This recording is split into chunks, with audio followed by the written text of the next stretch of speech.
দর্শক, BNP chairperson Begum Khaleda জিয়ার দেশে ফেরা নিয়ে কোনো জটিলতা সৃষ্টি শেষ মুহূর্তে হতে যাচ্ছে কিনা আমরা জানি না। তবে দফায় দফায় যে নানান ধরনের সংবাদ পাওয়া যাচ্ছে যে তিনি বাংলাদেশ এয়ারলাইন্সের ফ্লাইটে ফিরবেন, নাকি কাতারের আমিরের বিশেষ এয়ার অ্যাম্বুলেন্সে ফিরবেন।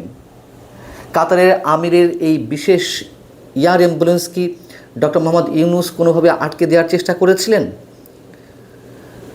নানান ধরনের গুঞ্জন গুজব ছড়াচ্ছে। এর মধ্যে আমরা জানি যে বিমানের 2 ক্রুকে গত 2 তারিখে পরিবর্তন করা হয় বিশেষ কারণে।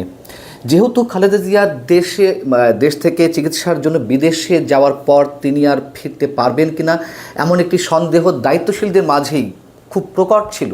সেই সব জায়গা থেকে এ ধরনের গুঞ্জন গুজব অনেকেরই বিশ্বাস হতে পারে, আবার হয়তো কিছুই না। বিষয়টি হচ্ছে যে প্রথমে খালেদা জিয়া দেশে ফিরবেন এপ্রিলের শেষ দিকে, এরকমটা জানিয়ে বাংলাদেশের অন্তর্বর্তী সরকারের কাছে আবেদন জানানো হয়েছিল বিএনপির পক্ষ থেকে যে তার জন্য কাতারের আমিরের বিশেষ এয়ার অ্যাম্বুলেন্সটি যেন ব্যবস্থা করা হয়, যেই এয়ার অ্যাম্বুলেন্সে তিনি গত জানুয়ারিতে লন্ডনে গিয়েছিলেন। পররাষ্ট্র উপদেষ্টাও জানালেন যে চেষ্টা করা হচ্ছে এই বিশেষ এয়ার অ্যাম্বুলেন্সের জন্য। পরে একদিন আগে 2রা মে বিএনপি মহাসচিব মির্জা ফখরুল ইসলাম আলমগীর সাংবাদিকদের বললেন যে কাতারের আমিরের কাছ থেকে পাওয়া যে এয়ার অ্যাম্বুলেন্সে করে বিএনপি চেয়ারপারসন লন্ডনে গিয়েছিলেন সেটি টেকনিক্যাল সমস্যার কারণে একটু বিলম্বিত হচ্ছে। সেজন্য তিনি ঠিক করেছেন যে এয়ার অ্যাম্বুলেন্স যদি শেষ মুহূর্তে পাওয়া না যায় তাহলে তিনি বাংলাদেশ বিমানেই ফিরবেন, এবং সেই হিসেবে বাংলাদেশ বিমানের তিনি 4 তারিখ বিকালের দিকে উঠবেন লন্ডন স্থানীয় সময় অনুযায়ী। বাংলাদেশ সময় 5 মে সকাল 11টার দিকে তিনি সিলেট হয়ে ঢাকা ফিরবেন, এবং সেই অনুযায়ী বিএনপির পক্ষ থেকে নানান ধরনের ব্যবস্থা গ্রহণ করা হয়েছিল। সিলেটে কারা তাকে রিসিপশন দেবেন, ঢাকায় কারা যাবেন, ঢাকা এয়ারপোর্টে।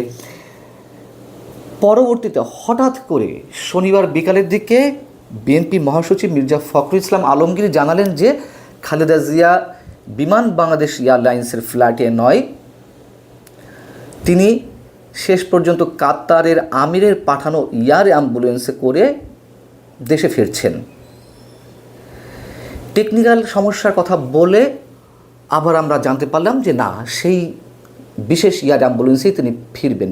সেদিক থেকে অনেকের প্রশ্ন উঠতে পারে। এখন যে কথাটি আপনাদের বলবো সেটি হচ্ছে যে কোনো অনলাইন পোর্টাল নিউজ করলো যে কাতারের আমিরের বিশেষ এয়ার অ্যাম্বুলেন্সটি নাকি আটকে দিয়েছেন বা বাতিল করার একটা ব্যবস্থা করেছেন অন্তর্বর্তী সরকারের প্রধান উপদেষ্টা ডক্টর মোহাম্মদ ইউনূস। আমরা জানি না এর সত্যতা। এই অনলাইন পোর্টালগুলো যা বলছে তা হচ্ছে এরকম। আমি তাদের যে সংবাদের অংশবিশেষ সেটি আমি আপনাদেরকে শোনাই। এখানে বলা হচ্ছে যে নাম প্রকাশ না করার শর্তে বিএনপির সিনিয়র নেতারা জানিয়েছেন কাতার সরকার খালেদা জিয়াকে বিশেষ কূটনৈতিক সৌজন্য হিসেবে তাদের রয়্যাল এয়ার অ্যাম্বুলেন্স ব্যবহারের ব্যবস্থা করেছিল। বিষয়টিকে অনেকেই জিয়া পরিবারের মধ্যপ্রাচ্য, বিশেষ করে কাতারের রাজ পরিবারের সঙ্গে দীর্ঘদিনের সৌহার্দ্যপূর্ণ সম্পর্ক, সেখানে জিয়া পরিবারের সদস্যদের ব্যক্তিগত বিনিয়োগ এবং ব্যবসায়িক সম্পর্কের প্রতিফলন হিসেবে দেখেছেন। তবে বিএনপির অভিযোগ ডক্টর মোহাম্মদ ইউনূস এই ব্যবস্থায় হস্তক্ষেপ করেছেন।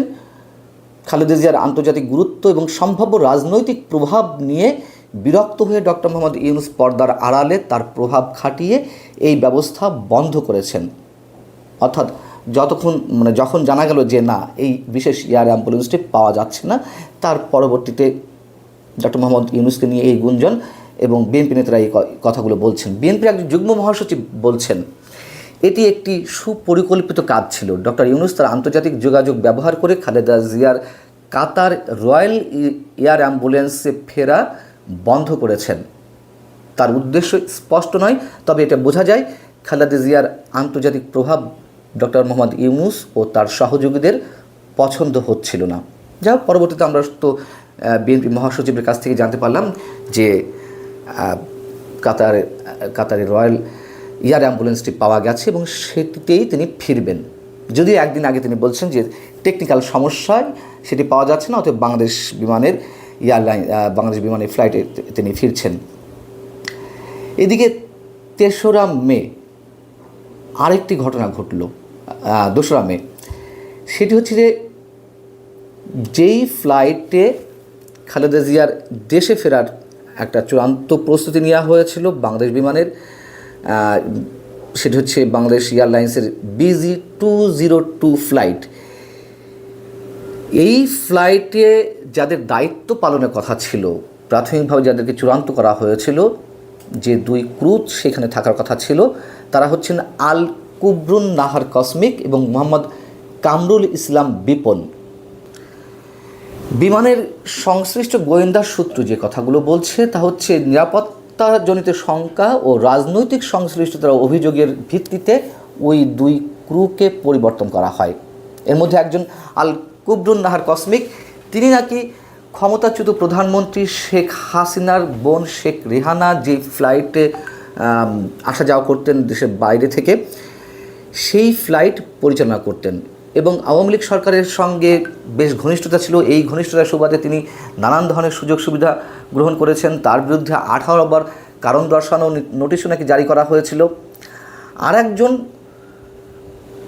কামরুল ইসলাম বিপন, তিনিও দীর্ঘদিন ধরে নাকি সরকারি দলের অর্থাৎ আওয়ামী সরকারের সঙ্গে নানান কার্যক্রমে সরাসরি যুক্ত ছিলেন, এরকম অভিযোগ রয়েছে। তো এর মধ্যে যা কিছু ঘটছে, যা কিছু ঘটেছে, এটি আমাদের কাছে অস্বাভাবিক মনে হওয়াটা অস্বাভাবিক কিছু নয়, স্বাভাবিকই বটে। আমাদের প্রধান উপদেষ্টাকে কেন্দ্র করে যা কিছু কোনো গণমাধ্যম বলছে, সেগুলোর সত্যতা কতটুকু আমি আবারও বলছি, আমরা নিশ্চিত নই। তবে প্রথমে যেটি বলছিলাম, খালেদা জিয়া একবার বিদেশে গেলে তার ফেরাটা অনেকটা অনিশ্চিত, এমন সন্দেহের দানা খুব প্রকাট আকারেই বেঁধেছিল। এবং আমরা দেখলাম যে খালেদা জিয়া বিদেশ যাওয়ার আগে সেনাপ্রধান জেনারেল ওয়াকারুজ্জামান তার সঙ্গে দেখা করতে গিয়েছিলেন। কেন তিনি দেখা করতে গিয়েছিলেন সেটি নিয়েও নানান ধরনের গুঞ্জন উঠল। আমরা অনেকেই মন্তব্য করেছিলাম যে তিনি হয়তো তাকে আশ্বস্ত করতে গেছেন যে না, তিনি বিদেশ যেতে পারেন, তার ফেরার কোনো সমস্যা হবে না। এই সব জায়গা থেকে কোনো কিছুই আমাদের কাছে অস্বাভাবিক মনে হয় না।